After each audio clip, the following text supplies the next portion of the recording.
Good morning, everyone, and thank you for coming out this chilly Friday, January morning. I'm honored to stand here with some very, very committed and passionate and capable leaders from Milwaukee's Hispanic community to stand up and to say what happened Monday night through the opinion of the City Attorney's Office is wrong and is unjust and is a threat to our democracy. That's right. That's right. So my name is Daryl Morin. I'm National President for Forward Latino. We're a national Hispanic advocacy and service organization serving our membership across 29 states, and we are very fortunate to be headquartered right here in the great state of Wisconsin. I stand before you today concerned that the Milwaukee Common Council is receiving inaccurate and incomplete legal advice from the Milwaukee City Attorney's Office on issues of voting rights and redistricting. I stand before you angered that the voices of Milwaukee's Hispanic community that now comprises 20.1% of the city's entire population is being silenced, as well as those of other interested communities. And I am outraged.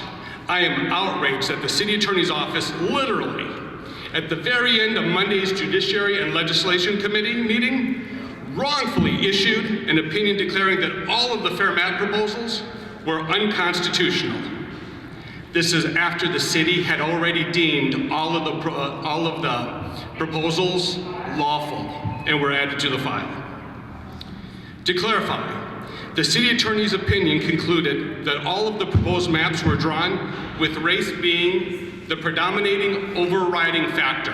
Those are key words, predominating overriding factor, and as such, that all of the maps were unconstitutional.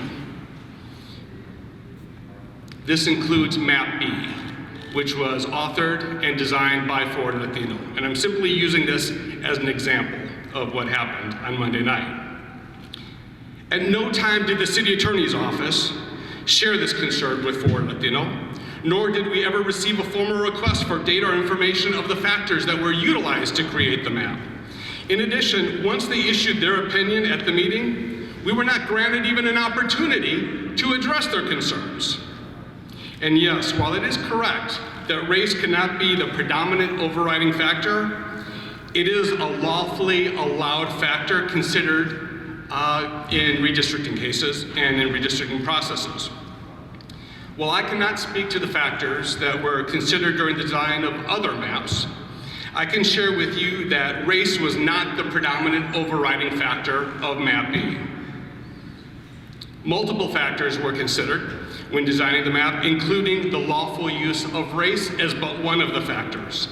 In the city attorney's own written opinion, they incorrectly justify their finding by referencing cases in which maps were, and I quote, so irrational in its face that it could be understood only to be an effort to racially segregate voters. Later in their opinion, they reference another case, and I quote, where it was exceedingly obvious that the shape of the district together with relevant racial demographics was a deliberate attempt to do so. Neither of these apply to Map B. The map is compact, it's contiguous, and it meets all legal standards and requirements. Any voting rights expert will find that if there's anything exceedingly obvious about this map, it is that it wasn't drawn using the predominant overriding factor of race. One only needs to look at the map to see the relatively small Hispanic percentage given the number of highly accessible, high concentration Hispanic wards nearby. Once again, they are compact and they are contiguous. And this isn't simply the opinion of myself and our dedicated team at Forward Latino. This is the opinion of national experts with regards to voting rights and redistricting, including Mr. John Tanner, who was the former voting rights chief for the U.S. Department of Justice for more than a decade. This and other maps are lawful and constitutional and should not have been summarily dismissed by the City Attorney's Office. This is but one example of the inaccurate and incomplete advice and decision-making happening regarding this issue at the City Attorney's Office. We have identified numerous inaccurate and incomplete findings and advisements that have been given by the City Attorney to the Common Council. That is why today we are here imploring the Milwaukee Common Council to retain disinterested counsel that is nationally recognized for their expertise in the specific fields of voting rights and redistricting. The explicit purpose of this council should be to review not just Monday's opinion by the City Attorney, but all advice that he's provided to the Common Council, as well as direction on how to move forward in a legal manner. Failure to retain this outside counsel with this expertise would not just be an affront to Dr. Martin Luther King, who we're about to celebrate and commemorate here in 3 days for his exceptional work on voting rights. Not only would it be unlawfully diminish the vote of communities that have been traditionally underserved and discriminated against in the area, but it would also be an open invitation for these communities to bring time-consuming and costly litigation against the city. The issue of voting rights is far too important to Milwaukee to let this stand.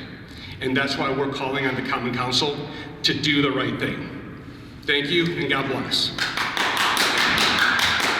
I'll now go ahead and invite the president of the Hispanic Collaborative to the microphone. Nancy?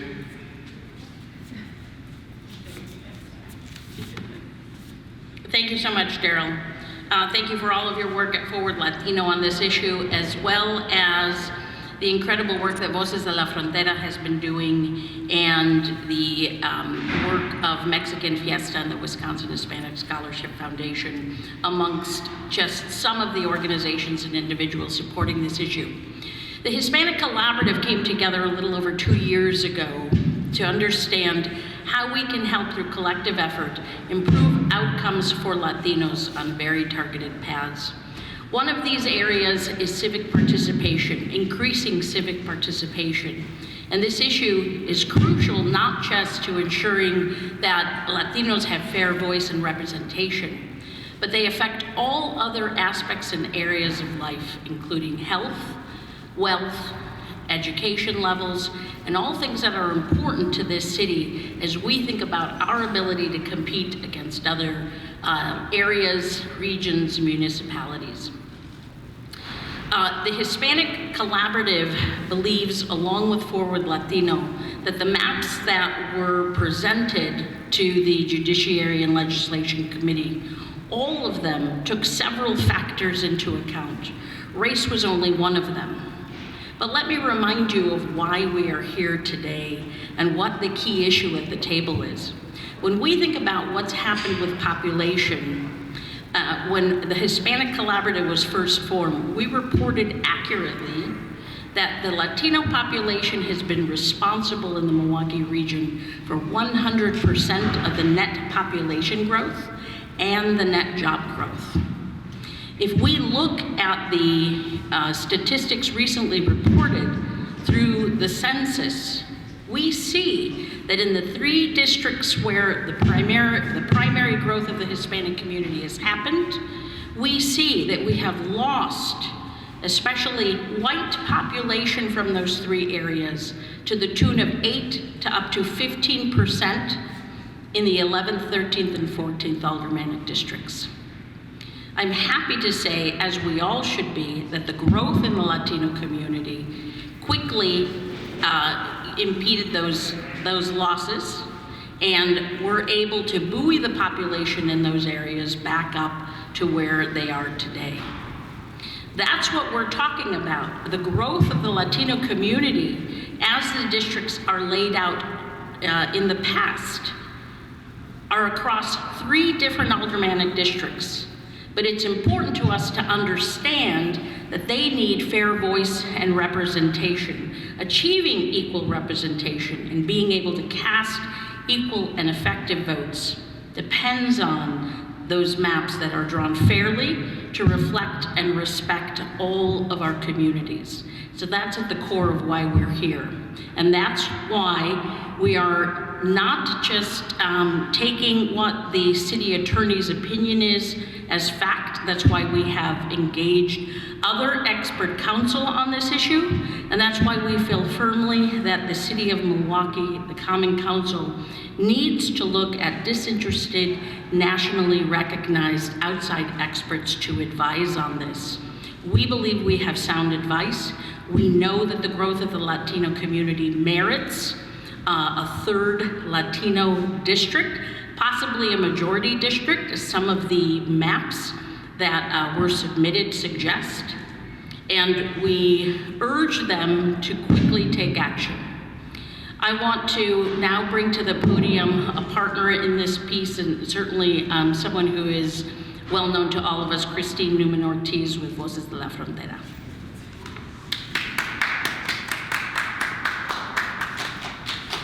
Thank you, Nancy. Voces de la Frontera condemns efforts by the City of Milwaukee to suppress the Latino voting rights for the next 10 years through the redistricting process. The redistricting process, excuse me, I'm just going to say one thing. I'm going to say my comments in English and then I'll do a brief summary in Spanish, or do you want it bilingual? Do English first, then Spanish. Alternate? Yeah, that'd be best, right? For Telemundo? Alternate? Alternate? Do all in one. English and then Spanish. All English, all Spanish, okay. Voces de la Frontera condemns the City of Milwaukee's efforts to suppress Latino voting rights for the next 10 years through the redistricting process. The redistricting process is supposed to be transparent and fully engage the community. Yet, after months of organizing and discussions, Alderman Spiker solicited an opinion from City Attorney Tierman Spencer that was only made public the morning of the Judicial and Legislation Committee hearing. This opinion is deeply flawed, and there was no opportunity for the community to respond before committee members went into closed session and several hours later announced their decision. And the city attorney incorrectly advised Judiciary and Legislation Committee members of the Common Council, and only in private, that they could not consider race or nationality of voters in drawing aldermanic district boundaries to account for the dramatic growth of Latino voters on Milwaukee's far south side. That advice is wrong, and it is in violation of Section 2 of the Voting Rights Act. Race can be considered along with other factors, as the goal of the voting rights and redistricting is to also overcome racial discrimination.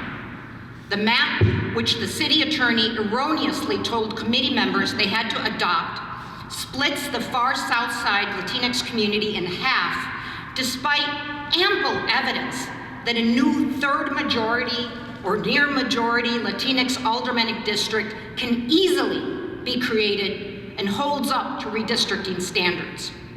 We call on Common Council members to show strong leadership and secure additional legal advice before their decision is made. In a city with a majority of people of color and some of the worst racial disparities in the nation, and at a time when voting rights are under attack, redistricting is supposed to ensure a voice for the disenfranchised. We call on Common Council members and the interim mayor to uphold democratic principles and fair representation for Latinos that have for decades been ensuring growth and prosperity in Wisconsin and in Milwaukee. We're exploring taking legal action because we believe both the outcome and the process is a violation of Latinx voting rights and the larger goal of civil rights. I ask each Common Council member and the interim mayor, what side of history will you stand on this vote? Thank you. And it's my pleasure to now introduce Ruben Burgos. Perdón, sí. Y lo haré breve. Que Voces de la Frontera, con organizaciones aliadas también, estamos condenando la decisión del comité que está proponiendo disminuir el voto latino por los siguientes 10 años a través de este proceso de nuevo proporcionamiento de los distritos electorales. Este proceso debe de ser transparente y no fue así. Básicamente el concejal Spiker solicitó una opinión y a última hora, el mismo día de la reunión pública, se presentó y no nos dieron tiempo a organizaciones que están luchando para representación una oportunidad para responder. También el abogado de la ciudad les dio una recomendación equivocada y sin ética, que realmente representa una violación de el derecho de voto de sección 2, que da representación a grupos que están marginalizados. El concejal dijo que raza no se podía tomar en cuenta para crear un tercer distrito con fácilmente mayoría de representación, y rechazó todos los mapas con la excepción que tenían que divide la comunidad en mitad y disminuye nuestra voz política por los siguientes 10 años. Este consejo es una violación del acto de derechos de votos, porque raza sí puede ser considerado con otros temas. Sabemos que Milwaukee es una ciudad donde vive una mayoría de gente de color y que tiene una de las más grandes estadísticas en diferentes aspectos de desigualdad racial. Por eso esto es tan importante, no solamente a la comunidad latina, sino en cuestión de derechos civiles y a otros grupos oprimidos. Exigimos que los miembros del concejal y el alcalde busquen una opinión legal de alguien que tiene más conocimiento sobre derechos civiles antes de tomar esta decisión, porque queremos asegurar que latinos tengan representación justa en esta ciudad. Yo les pregunto a cada uno de los miembros concejales y al alcalde actual, ¿en qué lado de la historia estarás cuando se lleve a cabo este voto? Gracias. Ahorita es mi placer a introducir a Rubén Burgos, presidente de Wisconsin Hispanic Scholarship Fund, Mexican Fiesta.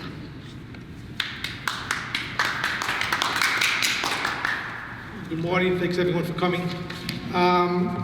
Representing Mexican Fiesta Hispanic Scholarship Foundation, we've been an advocate for Latino and Mexicans for the 45 plus years, and we understand that this is the process and the redistricting and voter rights is very critical, and we are completely in agreement with what's been said here. I want to rehash what they've said, but I want to read some of the advocates in Milwaukee, some of the signers of this letter to the chief, to the mayor, and to the alderpersons. And see, this is a very important, very broad-reaching group of individuals. So I'll go through the list quickly. There's 60 plus, but I won't go through all 60. Araceli Arevalo, Andrea Bautista, Jose Aviles Plastics, LLC, Dr. Tony Baez, Dr. Michelle Buria, Representative Marisol Cabrera, Chivas Bar, Coco's Landscaping, Hector Colon, Constable Tax Contable Tax Group, James Croft, Marina Croft, Dance Academy of Mexico, LLC, Ricardo Diaz, Melissa Escobar, Valdemar Escobar, Zela Garcia, Fiesta Garibaldi Restaurants, Blanca Gonzalez, Eileen Figueroa, Dr. Enrique Figueroa, Forward Latino, Galerías Music, Guidos Nuevo León, Caroline Gomez Tam, Dr. Tony Guajardo, Latino Chamber of Commerce of Southeastern Wisconsin, Lara Gutierrez, Nancy Hernandez, Hispanic Collaborate, The Journey House, Vanessa Llanes, Margarita Express, Julio Maldonado, Samantha Maldonado, Jean Manzanet, Craig Mastuano, Francesca Mayaca Wegner, Citali Mendez, Midieta Ramos, Santiago Mercado, Teresa Mercado, Gregorio Mercado, Mexican Fiesta, Del Morin, Christine Newman Ortiz, Jose Olivera, Representative Sylvia Ortiz Velez, Carla Perez, Miguel Perez, Maria Rodriguez, Rosendo Sinintel, Nelson Solar, Taco Barrio, Serelina Taylor, George Torres, Voz de la Frontera, Wisconsin Hispanic Lawyers Association, Wisconsin Hispanic Scholarship Foundation, and Mauricio Zelmento. These are some of the signers on this line, not all of them. I just want to show that this is a far-reaching group of people, individuals who are very concerned about the process of redistricting and voter rights here in Milwaukee, and we just want to make sure that the process is done correctly and fairly to everyone. So if there's any other questions, the group is here to answer any questions you have, and thank you for your time for coming today.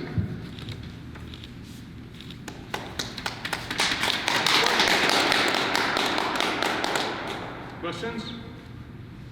What other, you said race wasn't the predominant factor in drawing up, like map B. What other factors go in drawing up these maps? So there's any number of factors that are all lawful, like as I mentioned before in my remarks. Race is allowed to be one of them. English language proficiency, ELL learners, business interests, housing, healthcare concerns, education concerns, the list goes on and on. And when you look at these maps, they truly do bring together various communities of interest. And by making these a majority minority district would strengthen each and every one of these communities. So, anybody else want to add something? Yeah. In the maps that Voces de la Frontera presented, which certainly met redistricting standards, other considerations apart from greater concentration is not just race, but obviously the fact that it's clearly in the neighborhood, so it's compact. You can easily draw a circle around it, and there you go. You've got 50s, 60s. If you move things around a little bit more, you can get into the 60% Latino representation in a 3rd aldermanic district. And other considerations included protecting, for example, in the 14th district, was keeping the Bayview as one area. We also considered not impacting the 2 current majority Latinx districts, not moving the map around in terms, to affect where aldermanic people live, and frankly, not making too many adjustments to not disrupt all the more aldermanic districts. And so we could have done much more. We presented a 52% map, for example, but the intention was done in good faith to try to consider the process as well that had been taking place. But other considerations, of course, showing a history of discrimination, where Latinos have. This is something that would appear in a lawsuit if we need to, but it's something similar to what we presented 10 years ago. 10 years ago, Voces de la Frontera won in the federal courts a lawsuit in the city of Milwaukee. It was a state proposal that would have split the Latino community in half. And the basis of that was also showing that there's a common interest in the community and how the community votes and particular issues, and the ability, whether or not they have the ability to elect a candidate of their choice. So we were able to point to different elections to show that pattern, and as well as, and of course you just have to look at the statistics today to see that Black, Latino groups are down in terms of economic, on different factors that have been mentioned to show inequality. And I'd just like to reiterate, the opinion and the findings of Monday is just one of numerous inaccurate and incomplete decisions and advice that's been given by the city attorney to the Common Council. So while we're using this as an example, I want everyone to know this is just but one example of many that we've already identified. Is there any other questions? Just walk us through the timeline of steps and the next meeting, which you hope change between then. I'm sorry, I didn't. Timeline, next steps. Okay. You want to do that? Or unless you want to. Okay.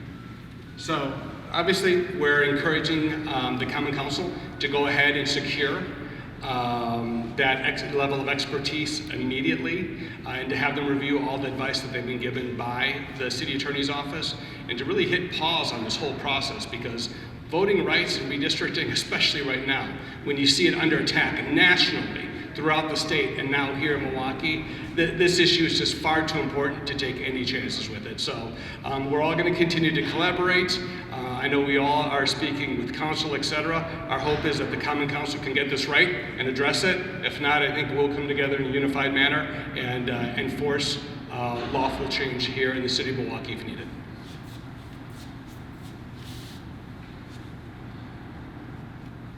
Any other questions? May I have a photo op? And then maybe if I could just give one Sure, more little yeah. shout out. I just want to recognize that it should give pause to the interim mayor and the Common Council members that organizations, not just the organizations here, but organizations such as the NAACP, LULAC, and many others among American Women's Association, but certain Souls to the Polls, but certainly NAACP, which has had a long history of civil rights and voting rights, and voces that prevailed 10 years ago, the only case to prevail on redistricting in terms of how the Latino community was being divided here in the city of Milwaukee. That should give pause. That in and of itself should give pause to think we need to get advice, legal advice from someone who knows, has a deeper understanding of voting rights and civil rights. I just want to give a shout out to those organizations and the expertise that they bring to this discussion. Thank you, Christine. I'd also add that the reason we didn't invite more people here was due to concerns over the pandemic. Any other questions? Going once, going twice? Okay, we'll be available for interviews, and then if anybody wants to get a group shot, we can just do that right now while we're all approximately 26.